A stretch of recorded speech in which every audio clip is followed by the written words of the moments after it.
जय श्री कृष्ण। राधे राधे। आज हम सुनेंगे फाल्गुन मास महात्म्य कथा के 26वें अध्याय की कथा। बोलिए कृष्ण भगवान की जय हो, शंकर भगवान की जय हो। मार्कंडेय जी कहते हैं, हे राजन, नर्मदा नदी के उत्तर तट पर कपिला संगम के बाद वैदुर्य के पश्चिम भाग में नर्मदापुर नाम का स्थान विख्यात है। वहाँ बहुत से देव ऋषि, ब्रह्म ऋषि, राज ऋषि, तपस्वी और व्यवसायी लोग भी निवास करते हैं। नर्मदापुर के निवासियों में से एक जमदग्नि नाम के मुनि थे, जो सदा ही शिव भक्ति में तत्पर रहते थे। वे प्रतिदिन नर्मदा संगम में स्नान करने के बाद नाना प्रकार के गंध, पुष्प, अगरू आदि से भगवान महेश्वर की पूजा करते थे और दक्षिणा मूर्ति की शरण लेकर शिव मंत्र के जप में संलग्न रहते। 1 मास तक इस प्रकार जप में लगे हुए मुनि को सिद्धेश्वर लिंग रूप में देवादिदेव महादेव ने दर्शन देकर कहा, हे ब्राह्मण, मैं तुम्हारी भक्ति से और रुद्र जप से बहुत संतुष्ट हूँ। तब जमदग्नि मुनि बोले, हे परमेश्वर, मुझे होम यज्ञ क्रिया के लिए कामधेनु प्रदान कीजिए, क्योंकि धर्म, कर्म, शुभ अनुष्ठान के लिए, शिव पूजा के लिए, तर्पण के लिए, देव कार्य के लिए और पितृ कार्य की सिद्धि के लिए गायों को पवित्र माना गया है। तब महादेव जी ने कहा, हे महाभाग, तुम्हें समस्त कामनाओं की सिद्धि के लिए यह कामधेनु दी जा रही है। और इतना कहकर महादेव जी वहीं पर अंतर्ध्यान हो गए। जमदग्नि मुनि जिन जिन कामनाओं के लिए कामधेनु से याचना करते, वे सब उन्हें प्राप्त हो जाती। अब वे सोने के पात्र में भांति भांति के भोजन पदार्थ परोसकर सहस्त्रों ऋषि मुनियों को प्रतिदिन भोजन कराने लगे। माननीय ब्रह्म ऋषि और देवता भी मुनिवर जमदग्नि के आश्रम पर आकर उनकी कीर्ति बढ़ाने लगे। इस तरह से कुछ समय व्यतीत हो गया। एक दिन की बात है, राजा कार्तवीर्य अपनी महिष्मतीपुरी को छोड़कर शिकार खेलने के लिए विंध्य पर्वत पर आ गए और नर्मदा नदी के तट पर उन्होंने अपना पड़ाव डाल दिया। शिकार खेलते खेलते वह मुनि जमदग्नि के आश्रम पर आ गए और कहने लगे, हे मुने, ये गाय तुम्हारे योग्य नहीं, इसे मुझे दे दो। कार्तवीर्य की ये बात सुनकर मुनिवर जमदग्नि बहुत देर तक सोच विचार में पड़े रहे। उन्हें कुछ भी उत्तर देते हुए ना देखकर राजा ने मुनि की हत्या करवा दी और स्वयं उनकी कामधेनु गाय को बलपूर्वक हरकर ले जाने लगा।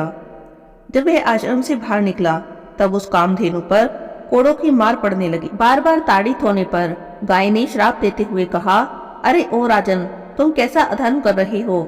रेणुका नंदन परशुराम तुम्हारे समस्त कुल का संहार कर डालेंगे। और इस प्रकार का श्राप देकर कामधेनु गाय पुनः स्वर्ग को चली गई।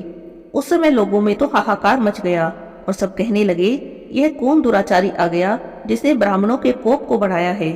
उसके बाद महावीर परशुराम जी ने पिता के मारे जाने का समाचार सुना। सुनते ही वे प्रज्वलित अग्नि की भांति क्रोध से जल उठे और आश्रम पर आए। वहां पर पिता को मारा गया देखकर क्रोध से उनका पराक्रम दुगना हो गया।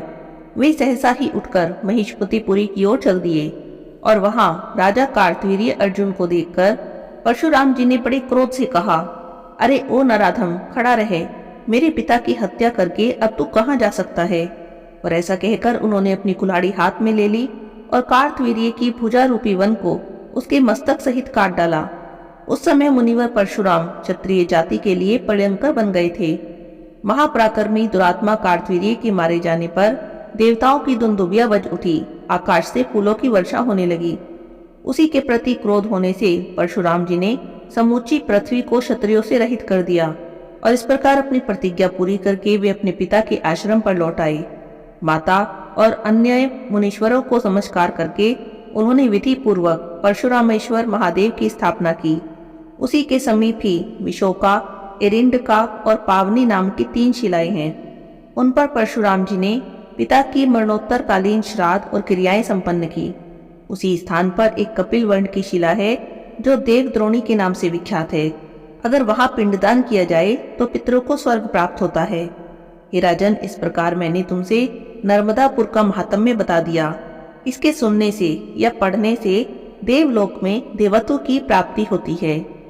मार्कंडेय जी कहते हैं, हे राजन, आगे सुनिए। जहाँ पर बृहति और नर्मदा का संगम हुआ, वहाँ एक निषाद प्रतिदिन भगवान त्रिलोचन का पूजन करता था। एक दिन व्यातिपात और संक्रांति का योग आने पर उसने फूल लेकर शिव मंदिर में प्रवेश किया। वहां जाकर उसने देखा कि भगवान का तीसरा नेत्र ही नहीं है। उसके चित्त में बड़ा विस्मय हुआ और वह सोचने लगा कि किस पापात्मा ने भगवान के नेत्र का ही अपहरण कर लिया। ऐसा कहकर उसने तीखे बाण से अपना नेत्र उखाड़ा और उसे देवादिदेव महादेव के ललाट में लगा दिया। ऐसा करते समय उसके मन में जरा भी भय, कंपन या दीनता नहीं आई। उसके हृदय का भाव भी नहीं बदला। इससे देवेश्वर महादेव जी उसके ऊपर बहुत प्रसन्न हुए और हंसकर कहने लगे, हे पुत्र, तुम मुझसे मनवांछित वरदान मांग लो। भगवान शिव के प्रसाद से उसकी बुद्धि निर्मल हो गई और वह साष्टांग प्रणाम करके बोला, हे देवेश्वर, ये सभी निषाद अपने मृग, पक्षी, पशु, अपने पुत्र और स्त्री आदि परिवार के साथ आपके प्रसाद से आपके ही लोक में जाएं और अन्य जितनी पाप योनि हो उनकी भी ऐसी ही गति हो। तब महादेव जी ने कहा, मेरे प्रसाद से तुम सब कामनाओं को प्राप्त करोगे। और ऐसा कहकर भगवान शिव वहां से अंतर्ध्यान हो गए। उसके बाद सेवकों सहित वह निषाद इस तीर्थ के प्रभाव से भगवान शिव के धाम में चला गया। हे राजन, यह मैंने तुमको शिव नेत्र कुंड का महात्म्य बताया है। सैकड़ों पाप योनि मनुष्य नर्मदा और शिव के संयोग रूप उस तीर्थ में परम सिद्धि को प्राप्त हो गए हैं। जो वहां स्वतंत्र या परतंत्र होकर भी प्राण त्याग करता है, वह हजारों वर्षों तक उमा महेश्वर के धाम में निवास करता है। इस प्रसंग को सुनने से या कहने से मनुष्य भवबंधन से मुक्त हो जाते हैं। बोलिए शंकर भगवान की जय हो। मार्कंडेय जी कहते हैं, हे राजन, नर्मदा के उत्तर तट पर एक परम उत्तम तीर्थ है जो सब सिद्धियों को देने वाला है। उसे जनक तीर्थ कहते हैं। स्वरोचित मनवंतर आने पर त्रेता युग में राजा जनक अपने उपरोहित को साथ लेकर अनेक मुनि वृंदों से सेवित कश्यप जी के पवित्र आश्रम पर गए। उनके साथ यज्ञ कराने वाले ऋत्विज और यज्ञ का सामान भी था। उसके बाद यज्ञों में उत्तम लक्ष्मेध यज्ञ आरंभ हुआ। इंद्र आदि श्रेष्ठ देवताओं ने स्वयं आकर यज्ञ भाग ग्रहण किया। उसके बाद यज्ञ पूरा हुआ।